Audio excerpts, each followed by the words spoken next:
Okay, so hello, it's the Cryo Lady. Here we go. Just call himself the Cryo Lady now. Oh, by the way, I've got a YouTube channel now. It's called Cryotalk. So, is there any subjects that you would like me to discuss? If so, leave it in the comments, and I'll carefully consider it, and then talk about it. It can be pretty much, it can be, you can say what you like, really.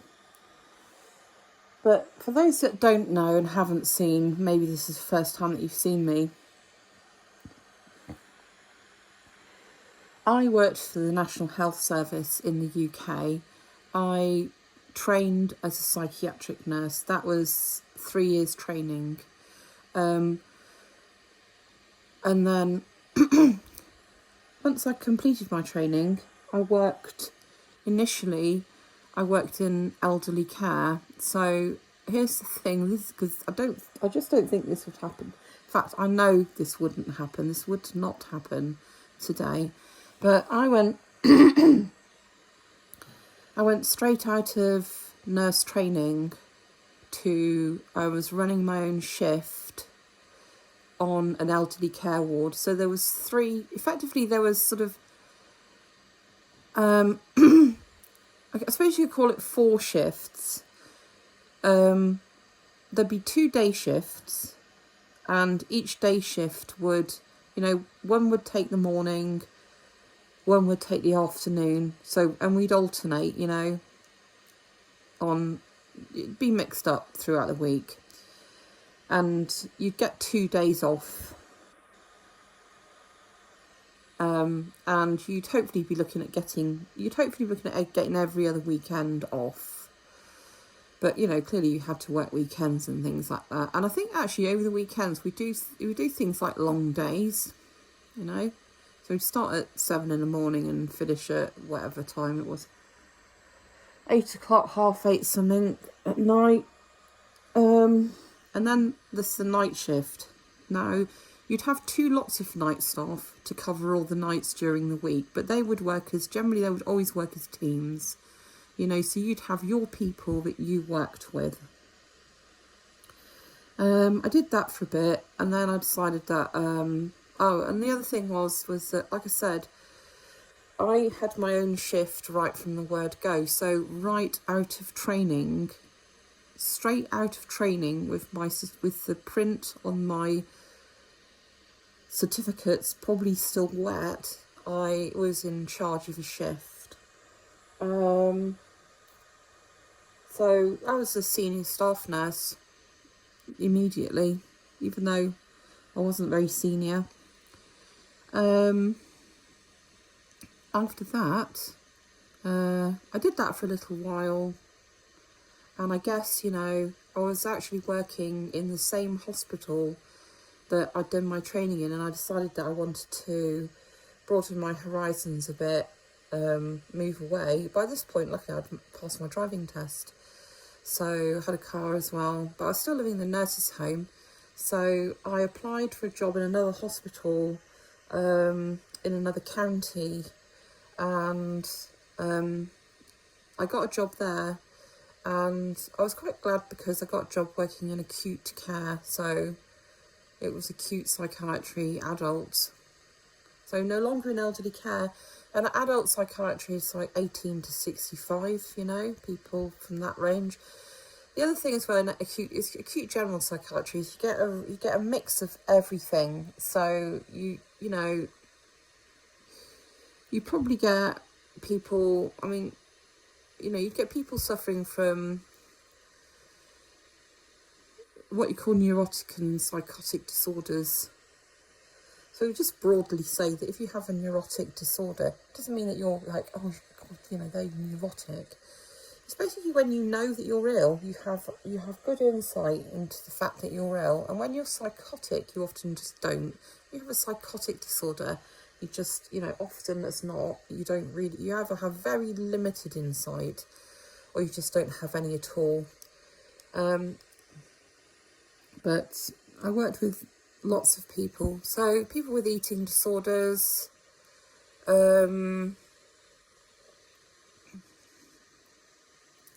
people with different types of depression, you know, reactive depression. So you're depressed because of something that happened. So if you have a reactive depression, people with sort of people with like endogenous depressions or psychotic depressions, people that do just become depressed, they don't have any particular trigger, and they don't really realise, and they become often very, very, very profoundly depressed to the point where, you know, they won't eat unless you feed them. They won't take themselves to the bathroom. You know, they'll just, and they'll saw themselves, you know, that kind of thing. So full care. People with obviously schizophrenia, schizoaffective disorders, people with bipolar, you know, extreme bipolar disorders. What else? I've seen people with hysterical conversion. There's probably a new name for that now. You don't really see too many people with hysterical conversion. That's a bit rarer.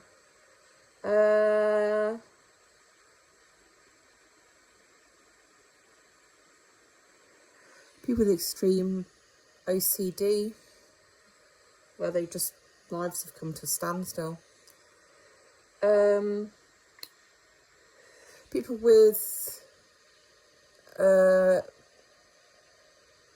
alcohol, drug problems, things like that.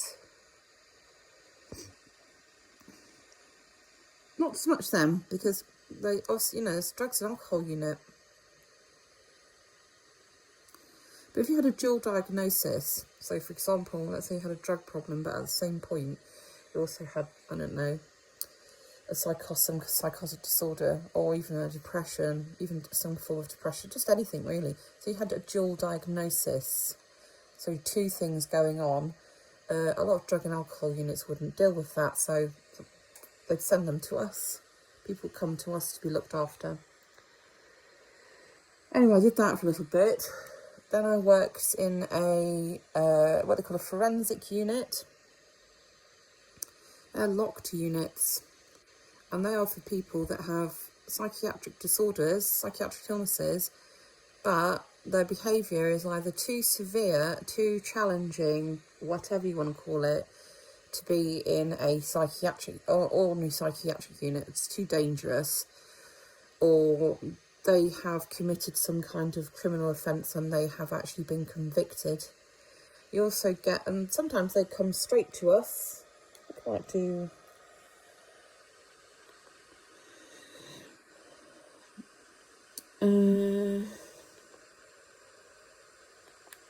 let's have a look. There we go. I'll just run a bit of better aging, because I feel that 6 minutes is just not enough for me. I need far more. So they would come from, sometimes, I mean, occasionally people will be very, very unwell in prison and they'd be on remand waiting trial. So, you know, depending on the severity of their illness, they would come to us, and then from there we would take them to trial if, you know, they were fit to stand, and most of the times they just weren't. So you never went, and obviously just had the trial kind of like without them, if you like. Or they would just be automatically, you know, if you like, sent to, you know, ordered to stay with us under a section of the Mental Health Act. And then we'd get people coming from, people that had been sent to places like Broadmoor, Rampton. I can't think of the other one. What the hell's that called? Anyway, in the UK, there's some hospital. I'll talk about Broadmoor Hospital. It's in the southern part of the country. And essentially, it's a hospital. It's a psychiatric hospital, very secure, large psychiatric hospital. And technically, it's also a prison. So they do have prison guards there because it is a prison. And they also have the nurses that are there. I think, you know, from what I understand, are entitled to join the prison officers union because of the setting that they work in. And those kind of places would hold, you'd have, so I'll just talk, there's a couple of people that were there that you might have heard of, possibly. I think at least one of the Crays was there, the Cray twins.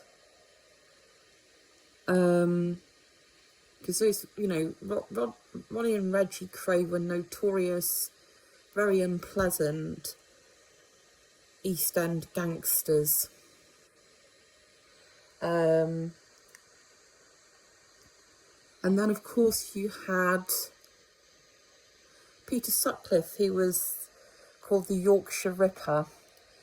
He killed, he murdered he murdered quite a number of prostitutes, sex workers. He also murdered some women, you know, women that weren't. But you know what you did doesn't make any problem because it's not a big. It doesn't make any difference because you know, he murdered you. You know, murder's not right ever. Of course it isn't. So yeah. Anyway, some of the people that went there, you know, they'd been there for years and then they'd be rehabilitated back to the community. We were, as a forensic unit, we would be a stepping stone for that. So they would come to us, we'd look after them. Sometimes they'd go straight back into the community, especially if they were from our locality, because the place that I worked in covered a very large area. The sort of catchment area is very large. And then if, you know, where they came from originally, where they lived originally was pretty far away, then we'd most likely send them off to, you know, sometimes we'd send them to a psychiatric unit that was closer to where they lived.